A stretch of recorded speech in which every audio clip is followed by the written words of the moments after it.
On the 10th anniversary of 9/11, 3 drug dealers had their throats slit on the second floor of 12 Harding Ave off Main Street. And very graphic crime scene. There are 3 dead bodies in the apartment. Investigative journalist and Newton native Susan Zalkind narrated a Hulu streaming series about the killings and their connection to the Boston Marathon bombing. Now she has published a new book called The Waltham Murders, drawing on more than a decade of reporting. She was driven in part by her friendship with one of the victims, Eric Weissman. I felt it was my duty as a journalist and as a resident of the Commonwealth of Massachusetts. At the time, former Middlesex DA Jerry Leone, multiple Waltham City councilors, and media reports characterized the killings as drug-related. But they did not seem like typical New England drug murders to Zalkind. Think about the physicality involved in stabbing one person to death, let alone 3, and then having the forethought to clean the murder scene and stage the crime theatrically, almost. It was a very unusual crime.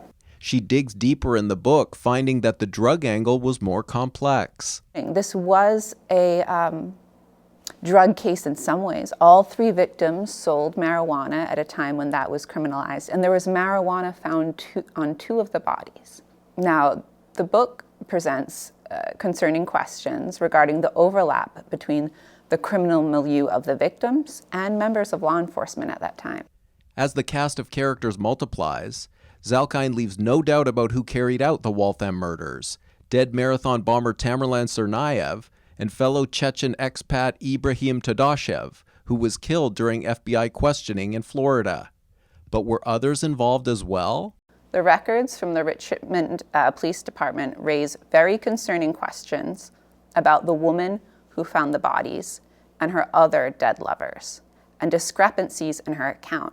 She faults both Waltham and state police for not interviewing witnesses or following leads that would point to the killers, an oversight that could have prevented the bombing in 2013. The Office of Middlesex District Attorney Marion Ryan, the lead investigative agency in the triple homicide, says the case is still open and active. The Middlesex District Attorney does not want to take any accountability for letting the Boston Marathon bomber slip through their fingers. For Waltham Newswatch, this is Chris Wangler.